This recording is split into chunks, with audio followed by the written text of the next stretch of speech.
Hey, I'm Brannan, and I've been running the GBC loop here at Brick Fiesta 2018. So, show you what all we've got. So, primarily on our loop, we've got a lot of the Solaire modules. This is made by Matt Norman or Great Ball Pit.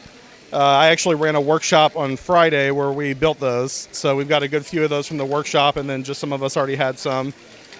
We've got the Brick World, the stackable. I always forget all my years. Is it the 2016? I think the brick says 2015 on the side. Yes. I always forget with those. So we've got some of the stackables in there. We've got ramps, which was the 2017?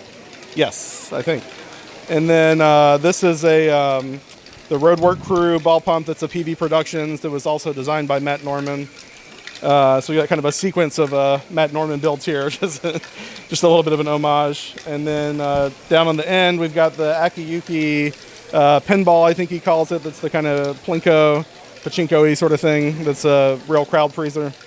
I know at last year's Dallas one, somebody ran this just in a loop, and they had all balls of one color and one that was different, and people would just watch for 20 minutes to see how many goals that one ball scored, you know.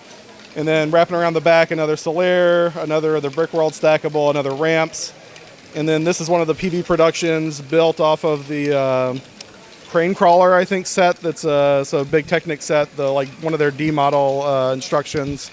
And it covers a lot of ground, which is really nice for a loop. And then in the back, we've got the big purple tower, which Brian Lassiter, one of our local builders, made, which this is usually our bridge for when we have an actual circle of tables. Okay. You know, so you always need a bridge so you can get in and out and not have to crawl underneath the tables.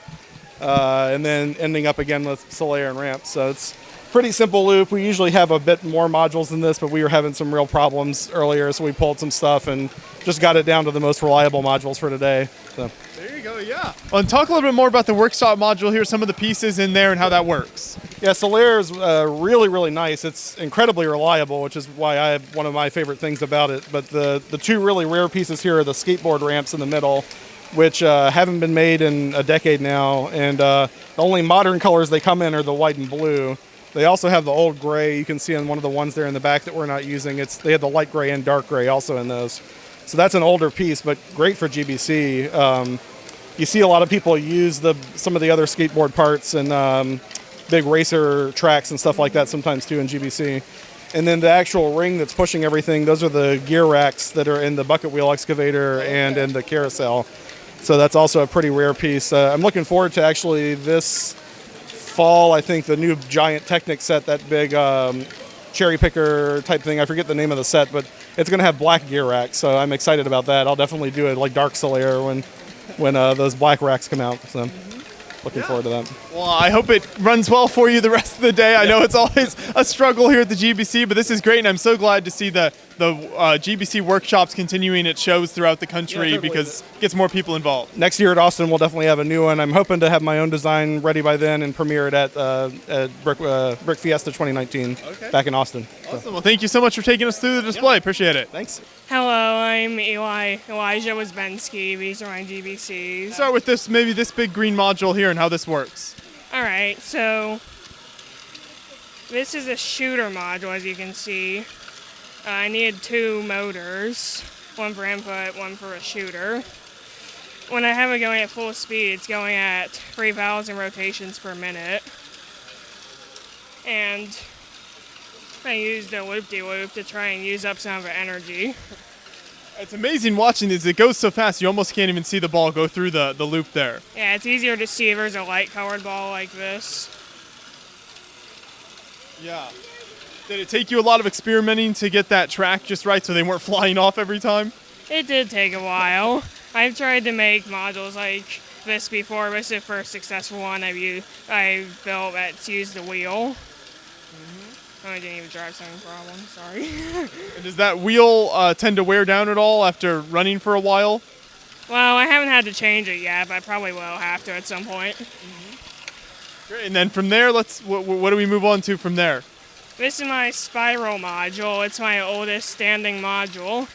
The main part of it is an Archimedes screw going downward, built out of normal bricks, not Technic. It needs a conveyor belt to get up to required level.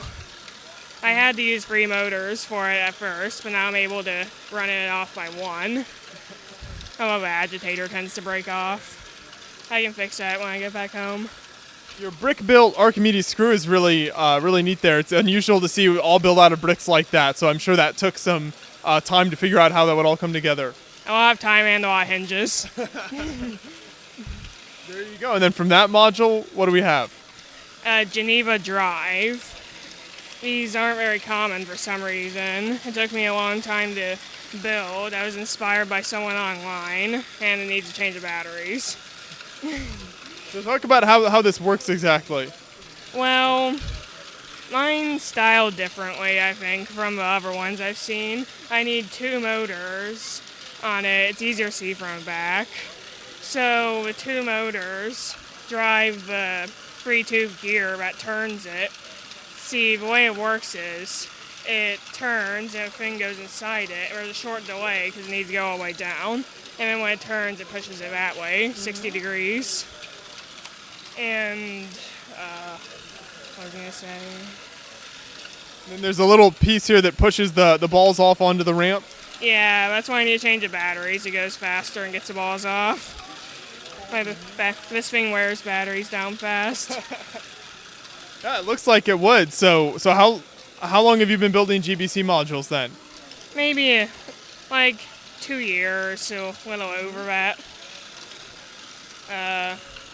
I think I first got started by Beyond the Brick, actually. Oh, really? Yeah. Awesome. I'm glad we were able to inspire you to do this because this is a great start here. So do you plan to expand these and build more modules in the future?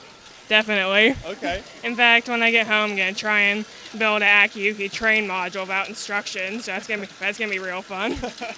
Yeah. Well, it's always good to challenge and push yourself like that. So that's really impressive. So what advice, as you've worked on these modules here, what advice would you give to other people looking to get into GBC and start building their own modules? Don't build a Geneva Drive until you had a couple years experience. You maybe dove in a little too quickly on some things. Kind of build your way up then. Maybe. It's a pretty recent one. I managed to get it work, but it's still a problem. Like earlier, I was dropping balls like there's no tomorrow. And even now, it drops a ball every couple minutes or so. I hope to improve it until it works as well as the ones I've seen on YouTube. Yeah, well, that's what the GBC is all about, isn't it? You're always trying to improve and make it run as good as possible. So I'm sure you'll continue to learn and get better as you build more. So thanks so much for taking us through it here. Thank you.